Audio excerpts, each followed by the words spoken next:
My name is Brian Kamenker. Pro-family groups across America and from Britain to Australia have asked me to share what same-sex marriage has done to Massachusetts, which was the first state in the U.S. to allow this travesty. I'm the president of the pro-family group Mass Resistance. For almost 20 years, we've been fighting for parental rights in the schools and pro-family values.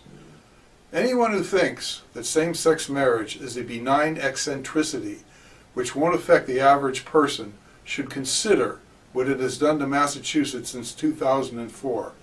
It's been used as a hammer to force everyone to accept homosexuality. The slippery slope is real. New radical demands never cease.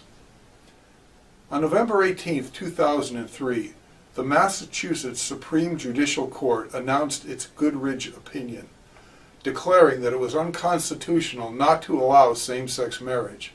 6 months later, despite public outrage, homosexual weddings began to take place, and that was just the beginning. Almost immediately after the gay marriage ruling in Massachusetts, things started happening in high schools across the state.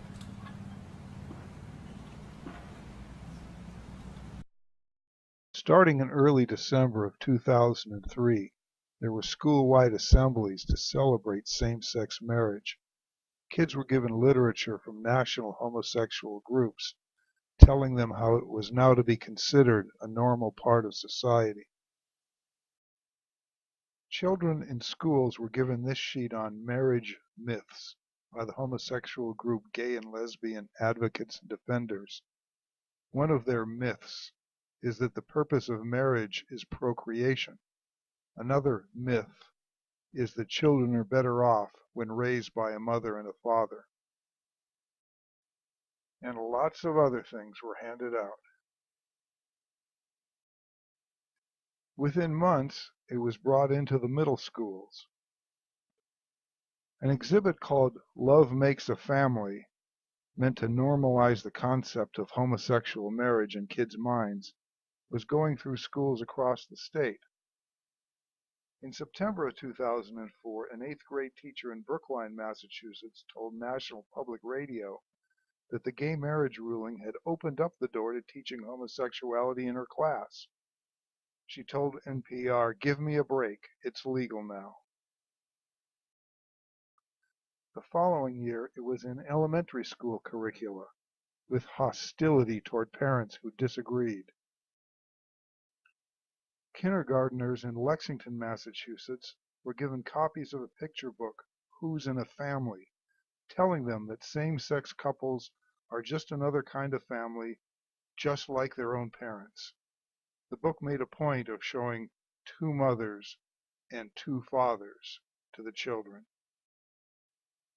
One Lexington parent, David Parker, demanded to be notified when this was happening and to be able to opt out his son in kindergarten.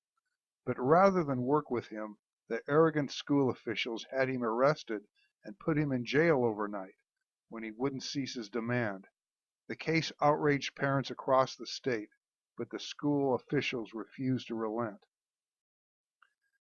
The next year, 2nd graders at the same school were read a book, King and King, about 2 men who fall in love and marry each other, ending with a picture of them kissing. When parents Rob and Robin Worthland complained, they were told that the school had no obligation to notify them or allow them to opt their child out. So the Parkers and the Worthlands filed a federal civil rights lawsuit against the town and the school system.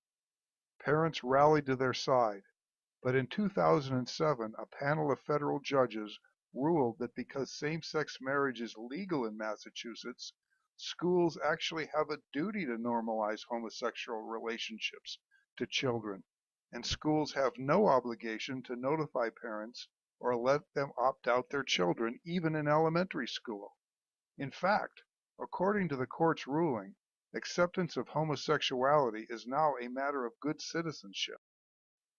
School libraries have also radically changed, from elementary school to high school, with books normalizing homosexual marriage.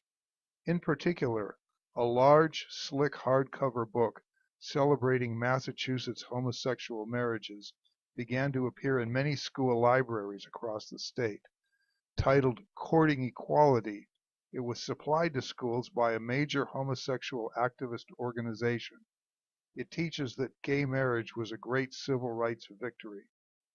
Activist teachers began displaying photos of their same-sex spouses in their classrooms and bringing their same-sex spouses to school functions.